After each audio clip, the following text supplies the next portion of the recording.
बिस्मिल्लाहिर्रहमानिर्रहीम। Welcome to the research pedia channel. मैं अपने दोस्तों से, स्टूडेंट से और तमाम ऑडियंस से ये रिक्वेस्ट करूँगा जो भी मेरे चैनल को इस वक्त ज्वाइन कर रहे हैं वो इस चैनल को सब्सक्राइब लाजमी कर दीजिएगा और बेल आइकन पे भी क्लिक कर दीजिएगा ताकि आप आने वाली वीडियोस को देख सकें।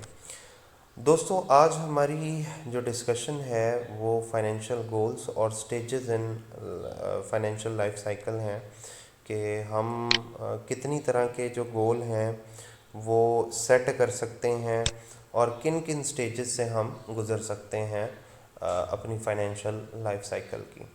तो सबसे पहले हमारे जो हम गोल सेट करते हैं शॉर्ट टर्म, जो एक साल के अंदर हमने गोल अचीव करने होते हैं, सबसे पहले वो हैं। इनमें सबसे पहला गोल जो आपका है वो इमरजेंसी फ़ंड को अक्यूमुलेट करना है। पर्सनल फाइनेंस ये कहती है कि आपको कम अज़ कम 3 मंथ के जो लिविंग एक्सपेंस है उनको कवर करने के लिए आपके पास इमरजेंसी फ़ंड होने चाहिए। अब जैसे ये कोरोना की सूरत हाल बन चुकी है तो बहुत सारे लोगों का बिज़नेस बंद हो जाता है लॉकडाउन लगने की वजह से। बहुत सारे लोगों की जॉब्स जो हैं वो किसी वजह से चली जाती हैं। तो आपके पास एटलीस्ट 3 मंथ के लिविंग एक्सपेंस को कवर करने के लिए इमरजेंसी फ़ंड होना बहुत ज़रूरी है। उसके बाद जो आपके मंथली बिल्स होते हैं या क्रेडिट कार्ड की पेमेंट्स है, उनको कवर करने के लिए पैसे मौजूद होना ज़रूरी हैं। इंश्योरेंस अगर आप परचेज़ करना चाह रहे हो, ज़ाहिर है उसकी जो प्रोसेसिंग फ़ीस वगैरह है उसको अदा करने के लिए आपके पास पैसे मैनेज होना ज़रूरी हैं।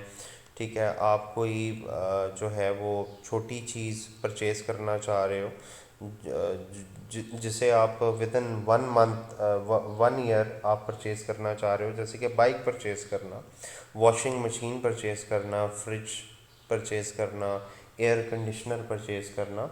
ठीक है, इस तरह की चीज़ें अगर आप कोई परचेज़ करना चाह रहे हो विद इन 1 ईयर तो उसके लिए फ़ंड एलोकेशन आप कर सकें।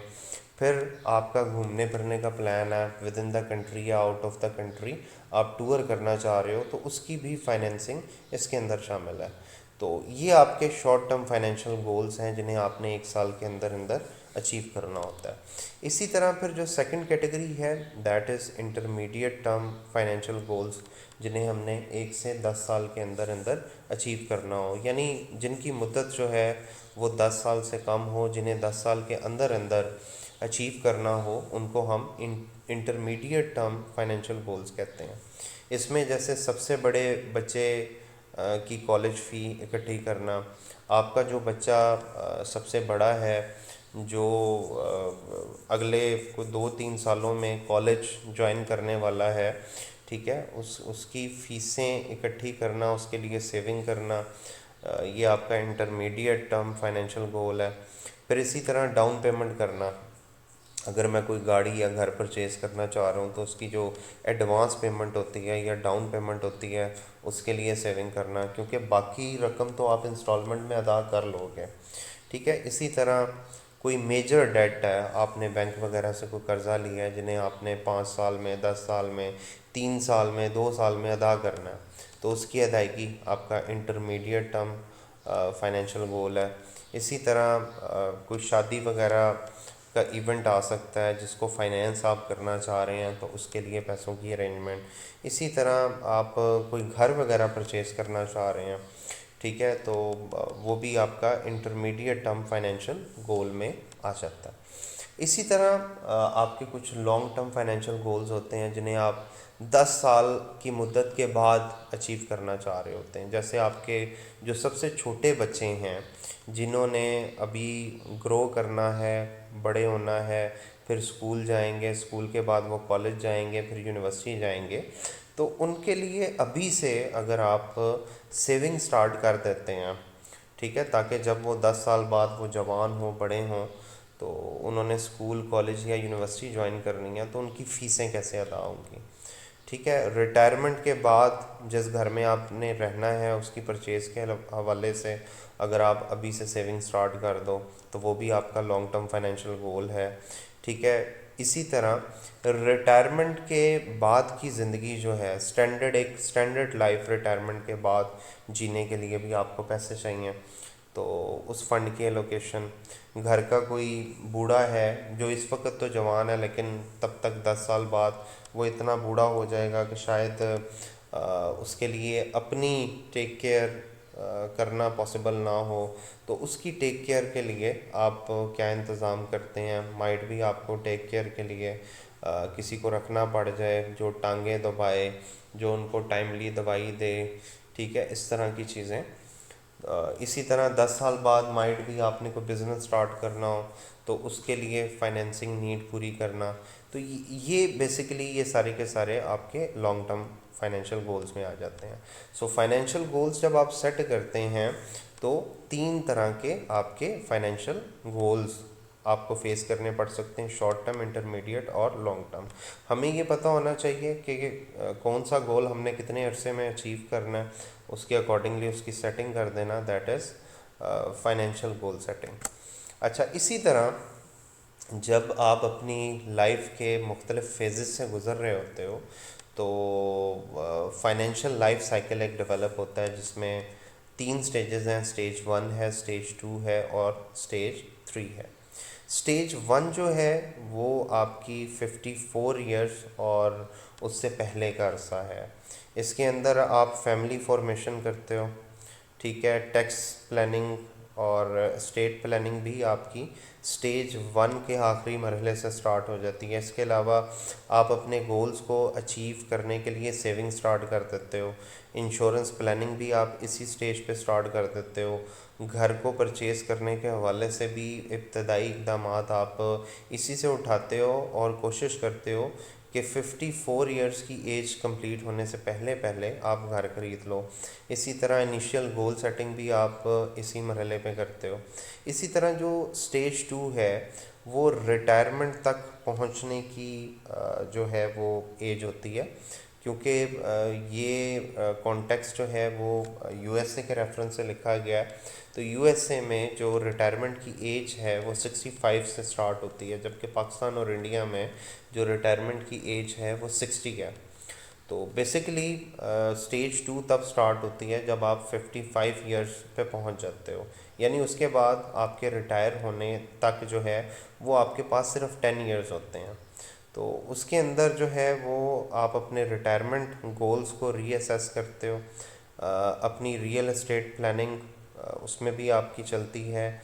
सेविंग गोल्स आपके स्टिल उसके अंदर मौजूद होते हैं। इंश्योरेंस प्लानिंग आपकी स्टिल उसके अंदर चल रही होती है, लेकिन उसमें होम परचेज शामिल नहीं है। इनिशियल गोल सेटिंग आप स्टेज 2 पे नहीं करते, ठीक है। फैमिली फॉर्मेशन आप स्टेज 2 पे नहीं करते, बल्कि आपका फोकस जो है वो अपने रिटायरमेंट के लिए घर खरीदने पर है, आपका सेविंग के ऊपर फोकस है, आपका इंश्योरेंस के ऊपर फोकस है। इसी तरह जो स्टेज 3 है, जिनको हम रिटायरमेंट ईयर्स कहते हैं, जो 65 साल की उम्र और in case of Pakistan and India 60 साल की उम्र के बाद का जो अरसा है, तो उसके अंदर आप जो है अपनी घर वगैरह परचेज़ कर चुके होते हो। आपकी सेविंग जो है वो मैक्सिमम लिमिट को पहुंच चुकी होती है, अब आप उसको अपने ऊपर लगाना शुरू कर देते हो। इसी तरह आपकी इंश्योरेंस जो पॉलिसीज़ हैं वो मैच्योर हो चुकी होती हैं। तो ये आपकी 3 स्टेजेस हैं आपके फाइनेंशियल लाइफ साइकिल की, जिनमें आपने डिफरेंट काम करने होते हैं। इसके अलावा मैरिटल स्टेटस जो है वो सिंगल, मैरिड, डाइवोर्स इसमें कन्वर्ट हो चुका होता है। एम्प्लॉयमेंट स्टेटस जो है वो employed, unemployed, facing downsizing, uncertainty, ये भी इसमें शामिल हो जाते हैं। Economic outlook, interest rate, employment level, age का फ़र्क पड़ चुका होता है। नंबर ऑफ़ डिपेंडेंट आपके कम या ज़्यादा हो चुके होते हैं, ठीक है। फैमिली मनी जो है इनहेरिटेंस से आपको बहुत कुछ स्टेज 1 में ही अचीव हो चुका होता है, ठीक है जी। अब इनको 1 बाय 1 हम डिस्कस करते हैं कि ये जो डिफरेंट स्टेजेस हैं इनमें क्या क्या चीज़ें शामिल हैं। लाइक स्टेज 1 आपके अर्ली लाइफ के ईयर है। ये बेसिकली वो स्टेज होती है जिसमें आपने वेल्थ एक्यूमुलेशन करनी है। 54 साल से पहले का अरसा जो है वो आपका स्टेज 1 में आता है। आप इसमें रेगुलर सेविंग पैटर्न जो है वो डेवलप करते हो। आप इसमें जितना मैक्सिमम सेव कर सकते हो आपको पता चल जाता है। ठीक है, कितना पैसा आपको चाहिए बाद में आने वाली स्टेजेस को कवर करने के लिए। ठीक है, आपकी सेविंग कहाँ पर इन्वेस्ट हो रही है ये भी पता चल जाता है, और बच्चों को पालने के अखराजात भी आपको सही तरीके से समझ आ चुके होते हैं। ठीक है, स्टेज 2 की तरफ जब हम जाते हैं, सेकंड स्टेज की तरफ, तो ये वो अरसा है जब आप अपनी रिटायरमेंट के करीब पहुंच रहे होते हो। इनको हम गोल्डन ईयर्स भी कहते हैं, यानी 55 साल से लेकर 64 साल तक। और पाकिस्तान में 50 से 60 साल की जो उम्र का अरसा होता है, इसको हम बेसिकली अप्रोचिंग टू रिटायरमेंट या गोल्डन ईयर्स कहते हैं। ये ट्रांजिशन ईयर्स होते हैं। ठीक है, आप रिटायरमेंट की तैयारी कर रहे होते हो, आप अपने फाइनेंशियल गोल को रीअसेस कर रहे होते हो, अपने डिसीजन को रीअसेस कर रहे होते हो कि कौन कौन से ऐसे डिसीजन थे जो आपने लिए और उन्हें अचीव किया, इंश्योरेंस के हवाले से, रिटायरमेंट के हवाले से, प्रोटेक्शन के हवाले से। इसी तरह एस्टेट प्लानिंग यानी घर वगैरह ख़रीदने के हवाले से कौन कौन से डिसीजन जो हैं वो आप लेने में कामयाब हुए। इसी तरह जब आप स्टेज 3 की तरफ जाते हो तो वो आपके रिटायरमेंट ईयर हैं। जैसे कि मैंने बताया कि ये कॉन्टेक्स्ट आपको यूएसए के रेफरेंस से बताया जा रहा है। ठीक है, वहाँ पर जो रिटायरमेंट के ईयर्स होते हैं वो 65 से ऑनवर्ड होते हैं, जबकि in case of Pakistan and India, ठीक है, ये लिमिट रखी गई है 60 साल की उम्र पे। तो जो आपकी रिटायरमेंट की एज है उसमें आपने जितनी भी सेविंग की होती है उसे लगाना शुरू करते हो। उसमें आप घर बना सकते हो, बच्चों की शादियां कर सकते हो, ठीक है, या कोई बिज़नेस रिटायरमेंट के बाद स्टार्ट कर सकते हो। ठीक है, ये आपकी सेविंग पे डिपेंड कर रहा होता है कि आप अपनी रिटायरमेंट की जो लाइफ है वो किस क्वालिटी की जी रहे हो।